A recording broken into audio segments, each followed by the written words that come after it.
Mama la la la la la la la umusigiza w'abagore abari n'abategarugori Women's Day.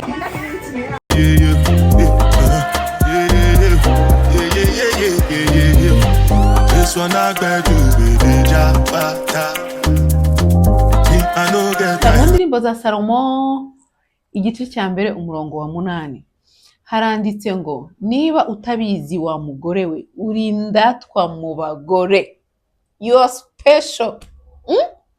Rumaga yaravuze ngo abagore ni imana zibyara umuntu. Nakubona se ndaharaho rukomeye sinkomwe imbere we nanjye sinihinda nkaha ndi ku muganda siniganda sinjye nshakirwa mu bishagashange mura ndi marirwa kubanza nge ndahari. Gute umugore atari umuntu? Yaba umuntu ate kandi abyara umuntu twara umuntu mu nda urumva ari umuntu. Umugore si umuntu, uwo muntu uva ntawe umurashe kandi ntawe n'umusharuye ariko ukabona muri kweza rusha abandi bantu ubuzima urumva ari umuntu. Umugore si umuntu umunyembaraga cyane ubwo umuntu umwe agaca ishyamba agakubura urugo rugake n'akafu kuri soko yapfuye mu gikari maze umugabo wamushatse ntamugwa n'umwumi Imana y'imigezi imimaro y'amagambo nino hamwe n'inshinga. Buryo umuryango ubonye icyuzuzo ntugira icyangiro n'imamo. Murumva ako gaciro umugore si umuntu kubera ko umugore akora ibirenze.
So turashima Imana ko uyu munsi ari mwiza kuri twebwe. Ni umunsi navuga ngo independence y'abagore. Abagore baharaniye ubwigenge bwabo, so uyu munsi twe tugeraho tubishimireho tunezererwe tumererweho neza. Ariko mwibuke neza cyane kera ukuntu abana b'abakobwa batajyaga kwiga, umugore adashobora guhagarara mu rusengero ngo anashime cyangwa abwirize, abantu bapfinagajwe. Igitsina gore, umugore, umukobwa ari abantu bari aho hasi bapfinagajwe. Ariko ku uyu munsi abana bakaba bajya kwiga, abakobwa, umugore akaba ari umuntu ushobora gufata PhD akiga akaminuza akagera ku rwego rwo hejuru. Ni umunsi mwiza rero, nizere ko uyu munsi mwanezerewe, umunsi wagenze neza. Ndaza kubereka mu bice bitandukanye uburyo umunsi wagiye ugenda. Ndongeye ndavuze ngo Happy Women's Day.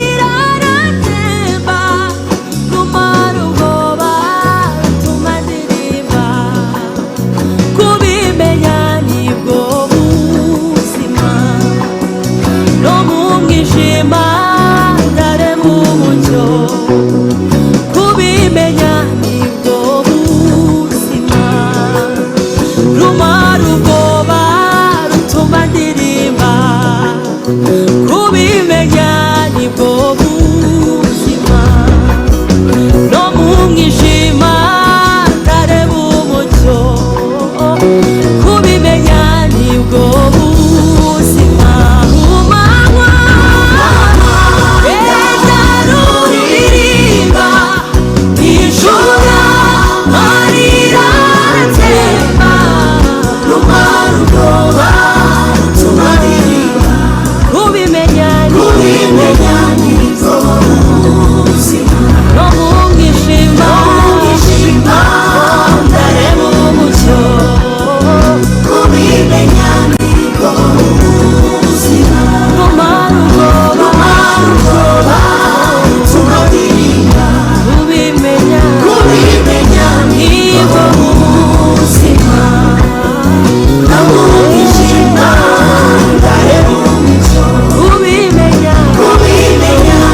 ajya kwiga, umukobwa ntajya kwiga. Umugore niba ari mu kazi ntashaka kuzamurwa ngo ahabwe poste iri hejuru, umugabo niwe uzamurwa akajya muri poste iri hejuru. Ibyo byose abagore bagenda bifayitingira.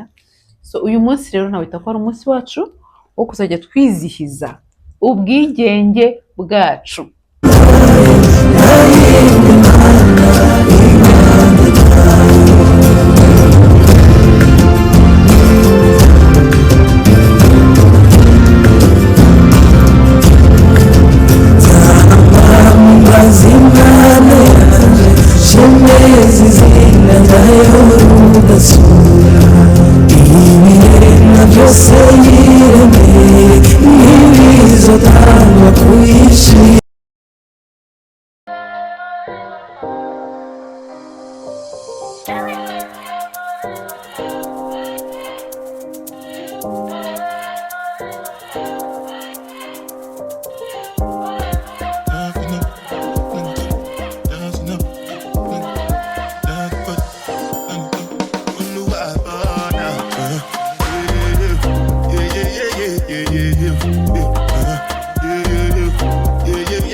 Iyi ni timu ya Kitengela bari bameze neza ku uniforme twabo tw'umutuku, amakanzu murabona ukuntu baberewe bishimye bameze neza.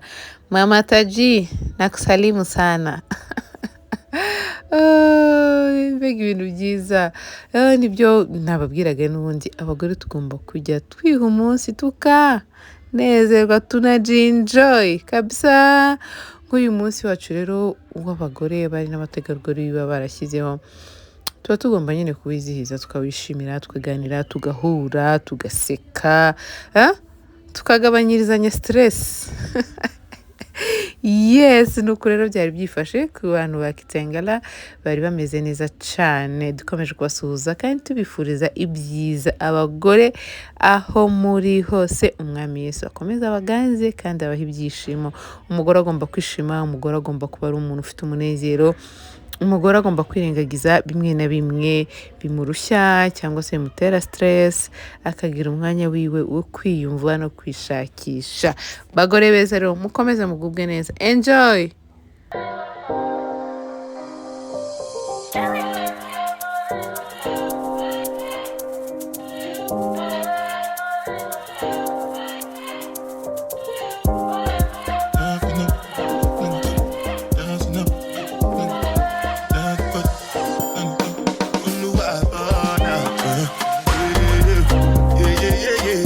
Mugore ukumva ko uri umuntu udasanzwe. Love yourself. Hari umumama witwa Reverend Funke, ni umu-Nigeria, akunda kuvuga ngo ese ni ryari mugore uheruka kujya ahantu ukaba wakwambara neza, ukisiga, ukiyitaho, ukagenda ukicara ahantu ukanywa nk'akantu nk'agasoda, ukigurira, ukavuga ati ndi umugore, ngomba kwikunda.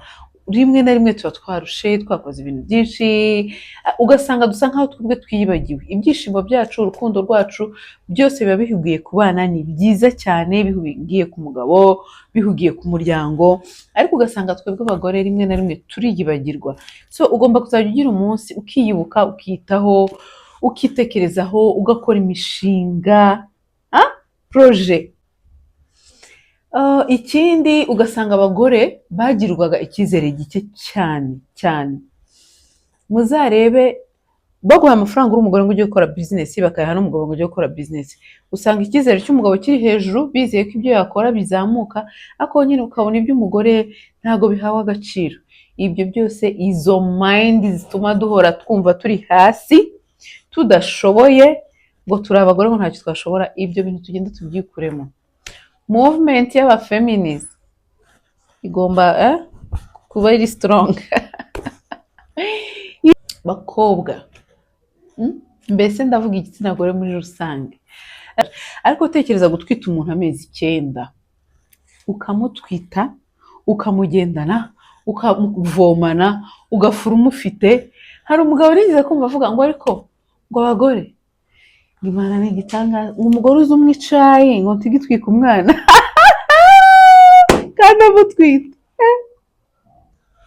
Ibiryo tukarya ntihagire icyo bitwara abana. Imana, abagore, Imana yadushizemo ikintu gitangaje. Umwana w'umukobwa ukiri muto, ujye wumva ko uri umuntu udasanzwe, wumve ko wagera kuri byinshi, wumve ko wagera ku bintu bihambaye. Ntabwo ari nka kera kwa kundi bavugaga ngo umukobwa nyine nta gaciro afite, ngo umugore ni umuntu uri aho ugomba kuguma mu rugo agahinga akagira gute. Never. Abana b'abakobwa bariga, abana b'abakobwa bagera ku bikomeye.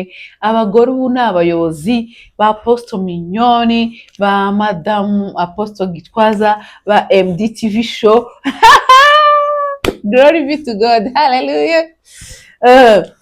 Abagore batandukanye, ba Michelle Obama. Abagore, ko abagore ari abantu bari hejuru barenze. Rero ibyo tugomba gutekereza, tujye duhora dutekereza muri positive, twumve ko turi abantu badasanzwe kandi tubiharanire. Niba uburenganzira bwarabonetse, nimba batagipfa kwifatira umwana w'umukobwa uko babonye, mbere wasangaga abana bafata kwa ku ngufu, babapfinagaza, bakore, ugasanga umwana w'umukobwa cyangwa se umugore ni umuntu udafite agaciro. But for now, I'm telling you the truth, isi yarahindutse. Ubu abagore bafite agaciro, nubwo haba hari ibihugu bimwe na bimwe wenda bitarabigeraho nk'uko byifuzwa, ariko ibyinshi barashira umwana w'umukobwa imbere, cyane cyane nka hano muri Kenya. Ibintu biteye imbere, umwana w'umukobwa hano muri Kenya ari imbere ku bintu byose, ku bijyanye n'ishuri, kwiga. Umwana w'umukobwa niwe ushirwa imbere. Amahirwe menshi usanga umwana w'umukobwa ari buri imbere. Rero abagore twikunde, twiteho, tube turi abagore nyine b'icyitegererezo kandi bafite icyerekezo. Yego tuzagera kuri byinshi. Reka rero nkomeze mbereke ibyagiye biba ku munsi w'abagore. Nanjye nenjoyinze, nagiye kwishimana n'abagore, twabyinye, twaririmbye, twasangiye, twaganiriye, twavuze ku iterambere, bla bla bla, everything. ngaya nguko twifata udusinapu twimeza neza, twishimira umunsi wacu. Mukomeze mugubwe neza rero, tukomeza tureba ibindi bitandukanye kandi twishimana namwe. We love you so much. Munyana mwamubonye? She's so cute, umugore mwiza. So nizere ko aho uri hose wagize umunsi mwiza, kandi ujye uba umunsi wo kwitekerezaho, ujye ubaho umunsi w'urukundo, wo kuba wafasha umugore mugenzi wawe kuba ahari wenda ubona atari heza, wamufata akaboko. Tube abagore b'urukundo, dukundane, tureke umugore areke gupfinagaza undi mugore mugenzi we, areke gushira undi mugore mugenzi we hasi. So uyu ni umunsi wacu rero ukwishimira, tujye duhora tuwuselebratinga, kandi noneho wumve ko ugomba kugera no ku bintu bikomeye. Yego za proje zawe ntiwumve ngo ntabwo bishoboka kubera ko uri umugore. No, ujye umenya ngo ndi umuntu w'agaciro. Nimba no mu ijambo ry'Imana byanditsemo ngo wa mugore niba utabizi uri indatwa mu bagore. You are special. Thank you so much. Mukomeze mwishime, munezebwe, mugubwe neza. Abagore mwaguke, mugere kuri byinshi.